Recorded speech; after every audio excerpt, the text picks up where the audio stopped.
Hey, it's Nick Simons. It's December 27th, 2021. I just was thinking about something. I was remembering something. I was talking to a debater in a Facebook debate group on Facebook, and of course, and they said something that I remember as an atheist stood out to me. They said, if you can't show it, you don't know it. And I remember this from the Aaron Ra videos. That was one of his more popular ones. You gotta love Aaron Ra, you really do. The fallacy of false equivalence. Like, I use that so much. Like, he like should. I was a patron for a while, but I really, I was really just living off student loan for the most part, so I couldn't give it much or stay. And I wanted to be more. I wanted to be everybody's patron for a while, Steve McRae, all of them, But anyways, no, like that stood out to me. There was always things that stood out to me as an atheist, like the reading the atheist literature and watching the atheist videos on YouTube. There's a lot of good stuff there, great stuff, excellent content for atheists on YouTube and in literature. I mostly agree with a lot of the atheist core beliefs, I guess, or what they believe in.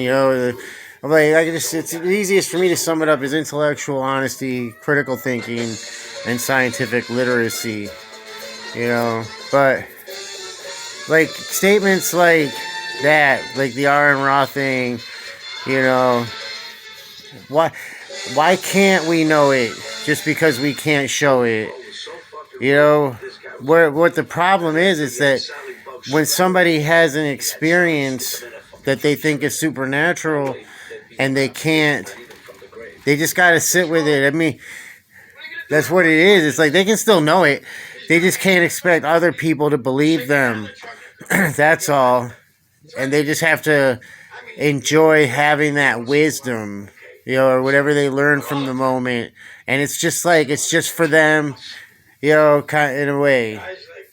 That's all.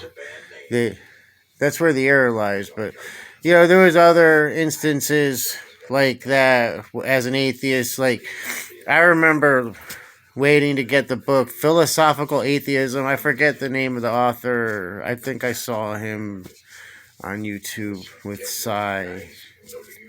Not doing too good against Psy. That everybody that tries to go against Psy, they can't win because they go on his turf. They let him create all the rules. So you can't beat the guy at the game. Like, he just made up every rule, every rescuing device or whatever he would need to possibly get out of having to prove anything. And it's just a big mental, and it's just a game for him. There's no way he can possibly lose. So why even go against him? Dillahunty did the best, but what was painful to watch was Dillahunty jumping through all the hoops, trying to prove something like he's going to keep up with this great intellect, Psy. And it was like, no, Psy was definitely the greater intellect by getting Matt to jump through all the hoops. And Matt, it was like, that was like, to me, I guess, the beauty part. And then the guy who wrote Philosophical Atheism that tried to debate Psy in the end of the debate, I forget what YouTube channel show it was on. There was one with Steve McRae. Of course, you only remember him. The guy on the show, whatever. Kyle. Yeah, that show. Anyways, but all he could do was mimic Psy's. Well, what was that stuff Psy does? The apologetics gimmick, something. I forget. I haven't thought about that stuff in so long. Debating Psy and all that. I went at it with him on on Twitter, and it's just like once you say, hey, all right, let's have a debate. Here's the rules. We both have to stick by them. Everything falls apart for those whatever apologetics, presuppositional apologists or whatever.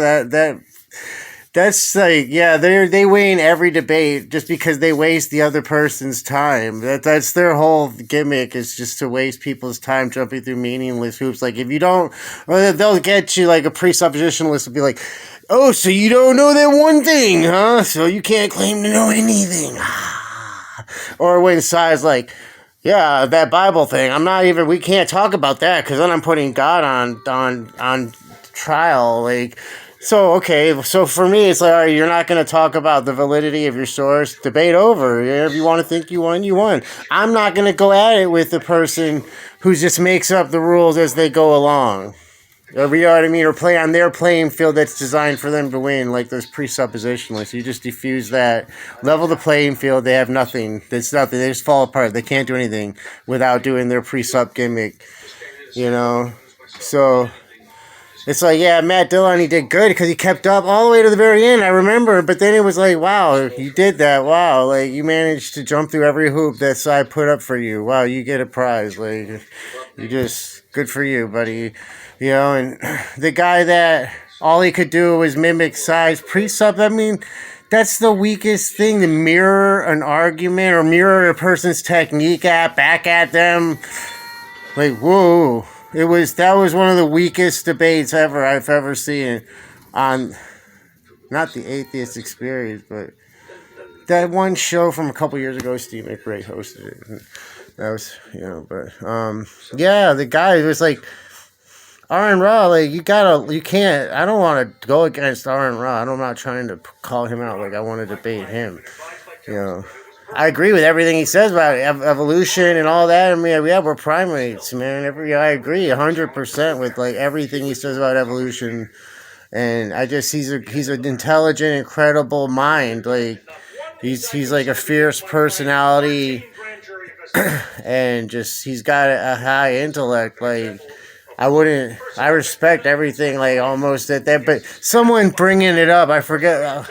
Somebody I was talking to in a debate group threw that around, and it was like, wait, like, come on, you don't get a pass on everything. Like, that doesn't make sense. Somebody can experience something. Like, somebody else is kind of trying to use that technique on me, like, in a way, something like, if I can't prove it, I don't know it, or I can't, there's no point me even talking about it. It's like, I wasn't trying to debate this person. They turned it into a debate. You know what I mean? Like, and then I couldn't even relate to this. I couldn't even express what happened because they were just hung up on trying to, like, make me think that whatever my experience wasn't real, and there was no wisdom to be had by either one of us, or learned from either one of us. So, no, but I said to her, okay, so if I told you, like, I did this thing I got caught by one of my girlfriends, and she gave me like the biggest slap in the entire world. I can still feel that slap to this very day. It was like the slap. I've never been slapped more crisper and harder than that moment in time. Like, and I'm glad, like, it was like the clearness, like, just like slow motion. You can see like all the spit like fly out of my face. It was like getting hit with a board, like, with little holes in it. Like, so she had a little tiny hand, but it was like, but anyways, like, she slapped the shit out of me. But anyways, fucking, I deserved it. I gotta admit it. But I was conversing with this one atheist that I used to be friends with on Facebook, over Facebook, you know, message or whatever. And I told her, so would you believe me? And she was like, as a skeptic, I don't believe anything. It was like, oh God, you couldn't just take my word for it. Like, I'm going to lie about that. Like, I know it's like, okay, being a skeptic is good and healthy, and everyone, you know, benefits from skepticism, but that's taking it to the extreme. Is when you're in a discussion with somebody and they stop making sense anymore because they're so dead set on making a point that sense doesn't matter anymore. So she couldn't just say, "Yeah, I'd believe that."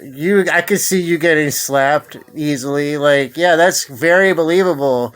Actually, you know what I mean? Like, no, she didn't go there. This one woman that I still have respect for, just she's from the debate group I started, where they like banned me, blocked me from the group that I founded. Like, I relinquished my admin badge. Like, I said, okay, you know, you guys run everything now. It's just me and Jack as the founders. Me and Jack Baird.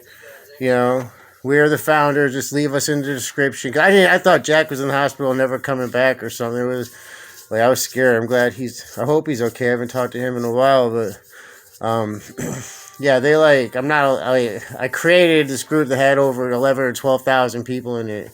It celebrated critical thinking, intellectual honesty, and scientific literacy. And then, even though I still had all that I celebrated, because I had an experience that I hadn't figured out was natural yet.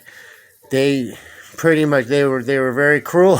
That's okay though. I mean, I'm a big boy as far as the cruelty goes. But then they ban me and block, like, make it so I can't even find the group, like, block me from the group that I created. It was, wow. I know it wasn't Jack Bear that did it. I don't think Jack Bear would ever do that. But anyway, so I'm talking to this woman, sorry, and yeah, she wouldn't believe. I was a skeptic. I'm not gonna believe that you got slapped by one of your girlfriends. Like, so it's like, okay, fine, man. You take that extreme skepticism and just there's no intelligent conversation to be had here. So, unfortunately, that was how that went. But, anyways, so that's that. All right, I guess I'm gonna since I have no idea what I was talking about, I lost track of everything. I'm gonna go ahead and end it right there.